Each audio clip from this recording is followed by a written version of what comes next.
Bonjour à tous, bienvenue sur Transition Vélo. Aujourd'hui, on teste le vélo Lidl Krivit Y3. C'est la troisième version du vélo Lidl. L'an dernier, on avait testé le modèle X2 qui était déjà un bon vélo, mais qui avait un problème de géométrie avec une position un peu trop allongée. Ça corrige les défauts cette année chez Lidl. Alors, est-ce que ça en fait pour autant le vélo au meilleur rapport qualité-prix du moment? C'est ce qu'on va voir maintenant dans cette vidéo.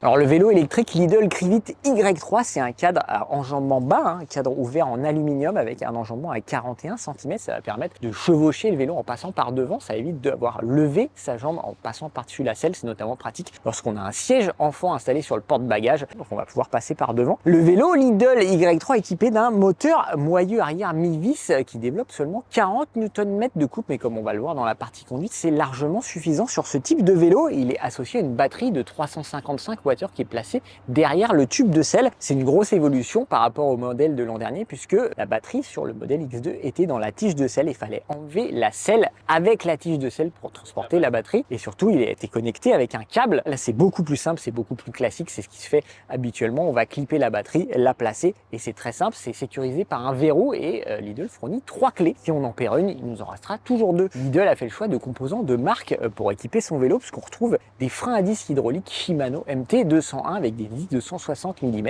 largement suffisant pour freiner le vélo. On a également un dérailleur Q's 9 vitesses également de chez Shimano. C'est pas un dérailleur d'entrée de gamme, mais bien un dérailleur de milieu de gamme qui est très performant et surtout ce dérailleur a été conçu à la base pour les moteurs pédaliers, donc il est plus résistant avec des dents plus larges et donc avec un moteur moyeu, il offrira une durée de vie encore plus grande puisque finalement la chaîne ne tire pas vraiment sur la roue arrière puisque le vélo est propulsé par l'arrière, donc on va avoir une durée de vie encore plus grande. On a également de très bons pneus Big Ben de chez Schwalbe, des pneus ballons avec 50 mm de largeur avec un beau volume d'air qui vont assurer l'amortissement du vélo. On va avoir un peu de confort, hein. Voilà, le passage sur les pavés, franchement, ça se fait très bien. Il n'y a vraiment que les trous, que les passages de trottoir où il va falloir amortir avec les bras ou les jambes. En termes d'éclairage, on a également un éclairage plutôt haut de gamme sur ce type de vélo. On a un feu arrière qui est intégré au garde-boue, qui intègre un feu stop. Quand on va freiner ou ralentir, l'intensité lumineuse du feu va augmenter. On trouve ça très bien pour prévenir les autres usagers de la route qu'on va ralentir. Et à l'avant, on retrouve un feu très puissant avec 2 modes de fonctionnement, un mode feu de route et un mode feu de croisement. On a 120 lux pour les feux de croisement et 180 lux pour le mode feu de route avec un bouton au guidon pour faire des appels de phare. Et autant dire qu'à 180 lux, on voit vraiment à plusieurs dizaines de mètres devant soi dans la nuit noire. Donc c'est très agréable et très sécurisant que pour ceux qui roulent la nuit, notamment hors agglomération. En termes d'équipement de série, là encore, on est très bien loti puisqu'on a un porte-bagages qui supporte 25 kg et qui est compatible avec le système AVS. On va pouvoir monter et démonter les accessoires sans outil. On a également une béquille qui est quand même assez stable. On a des garde-boue bien enveloppants, même si comme souvent il manque une bavette à l'avant pour bien couvrir le bout de la chaussure. On a également un support SP Connect sur la potence, à pouvoir mettre une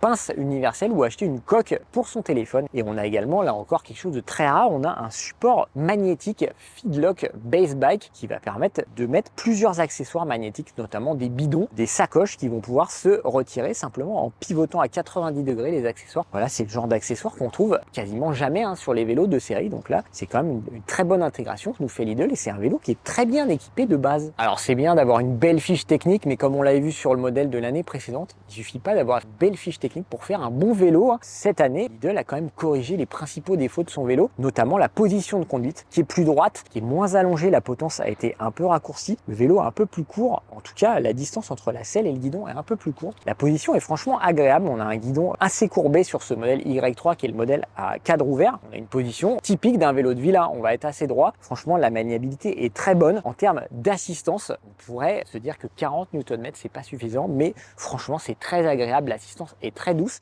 On a un capteur de couple au niveau du pédalier, donc ça se comporte pas du tout comme un vélo d'entrée de gamme habituel équipé de ce type de moteur. Là, c'est vraiment très progressif. Si on appuie fort sur les pédales, ça envoie beaucoup d'assistance. Quand on n'appuie pas sur les pédales, ça envoie pas beaucoup d'assistance. On peut vraiment maintenir la vitesse qu'on veut. Si on veut rouler à 15 km/h, on va pouvoir. Si on veut rouler vite à 25 km/h, on va pouvoir en appuyant plus fort sur les pédales. Bref, c'est hyper agréable. Le seul point faible, c'est qu'il n'y a pas d'écran. Alors nous, on aime bien avoir aucune information. C'est vraiment un vélo. On va l'allumer, on va changer de mode assistance. On a juste des diodes au niveau du tube supérieur. Il y a 5 diodes qui indiquent le niveau de batterie et qui changent de couleur en fonction du mode d'assistance utilisé. En violet, on sera sur le mode d'assistance le plus efficace. C'est le mode qu'on préfère utiliser évidemment en vélo électrique. C'est là où on va avoir le plus d'assistance. C'est celui qu'on a utilisé pour faire l'autonomie de la batterie. On a réussi à parcourir 39 km avec l'assistance au maximum, ce qui est quand même très bon avec une batterie, quand même une petite batterie de 355 Wh, là où d'autres vélos ont des batteries de 500, 600 voire 700 Wh. C'est quand même pas mal. Et au bout de 39 km, le vélo se met en éco, donc on est sur l'assistance minimale qu'on peut avoir et on a réussi à faire encore 3 km, donc c'est à peu près 10% de batterie. Le mode éco, clairement, c'est un mode qu'on va quasiment pas utiliser au quotidien, ça assiste très peu, ça compose juste le poids du vélo et le mode le plus efficace, on va aller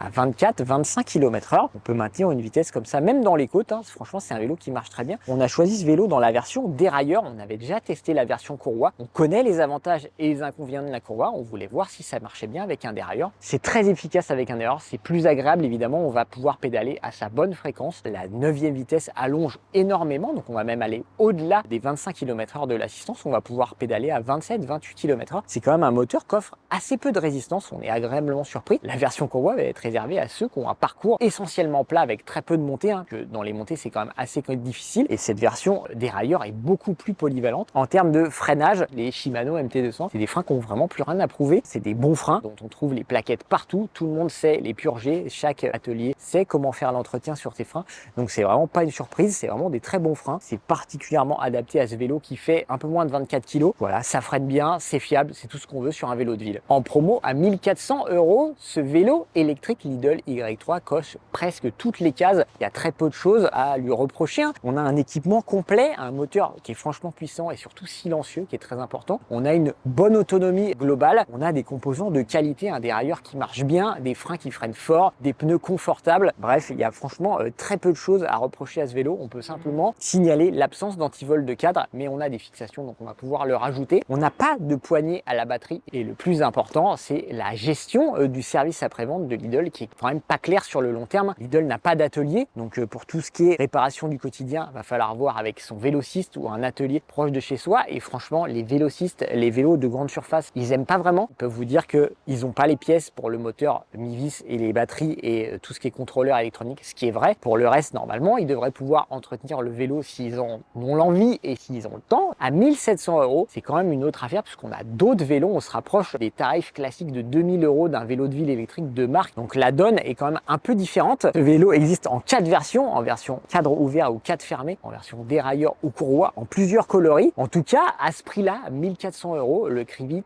Y3 est clairement un excellent vélo de ville avec un rapport qualité-prix quasiment imbattable. Voilà, c'est tout pour ce test. Voilà, vous pouvez nous retrouver sur Transition Vélo en vous abonnant à la chaîne.